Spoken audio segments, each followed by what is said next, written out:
Got the wood looking good, so let's move on to the reupholster. I'm just gonna get this out of our way. We get started on the cushion and soon realize that this chair has had many different looks over the years. So this has been reupholstered at least 1, 2, 3 times that I can see.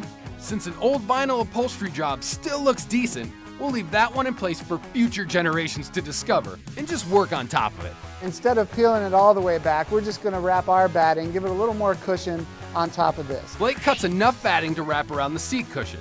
Next, it's stapling time. So to do this, I'll just start from any old side, and we're gonna pull it tight in the middle. Tight, yep.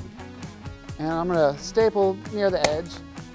I'll just do 2 in there, and then we're gonna pull this side tight.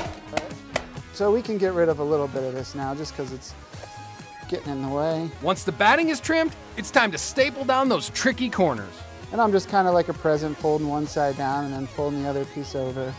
And we'll just put a few staples there. If you can wrap a present, you can put batting on a chair. Yeah, I think that's fair to say. Clearly, he doesn't know I'm a gift bag guy, but we managed to secure all of the corners. All right, so we got our layer of batting nice and tight. So now we can wrap it with a burlap. So why burlap? I mean, why use these old coffee bags? They've got a little more character than the denim or the pleather or whatever you might go out and buy, and they're cheap. And that's what you're all about here at the Rebuilding Exchange, using the things that you have to create stuff.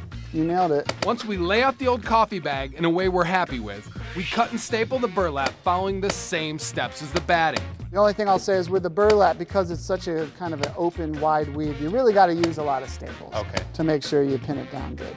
After all 4 corners are secure, we cut the extra burlap and we're ready to put it all together. Should just drop in. It's going to be snug.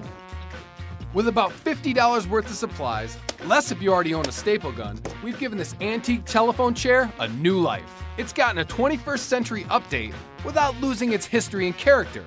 Not bad for less than an hour of work. Thinking about tackling a project like this yourself?